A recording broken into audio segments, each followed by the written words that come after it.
Hello everyone! For today's video ay kukuha lang ako guys ng dahon ng ampalaya para isahog ko sa aking munggo. Ayan. So ayan, samahan nyo ako.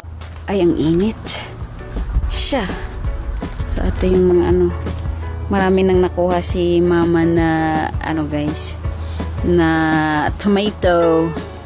Kina din yung upo. So ito yung ampalaya ni mama. Kuha lang ako ng mga dahon-dahon. Kahit na anong dahon.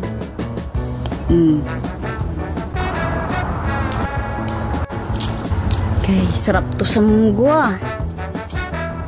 Sahog din natin ay mackerel.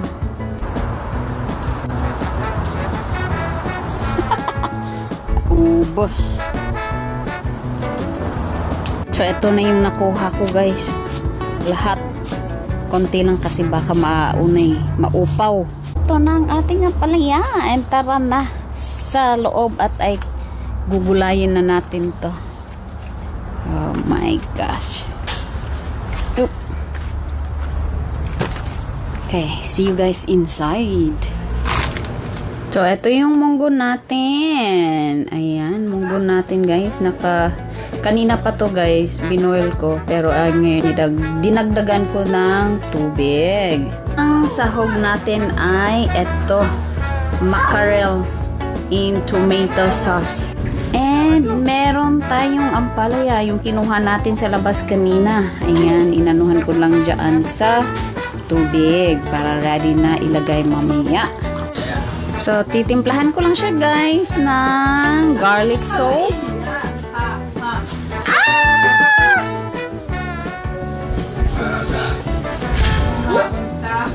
And then mushroom seasoning. And then black pepper. Ayan. Uy, napadami ang black pepper.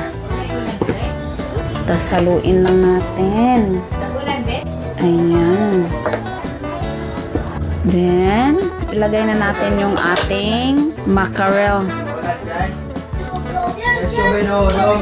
Ow!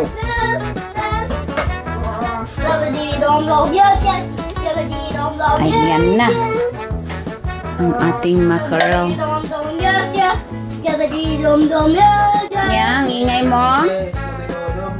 Your card is wala na. So pakuluin lang natin ito and then ilagay ko na yung ampalaya leaves. So ayan na guys, kumulo ng ating munggo and ilalagay na natin ang ating ampalaya. Kunti lang ang ampalaya natin guys. Ayan. So ayan na guys, tapos na siya.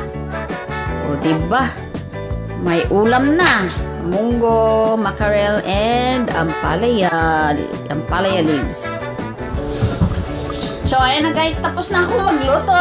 And thank you for watching. Bye!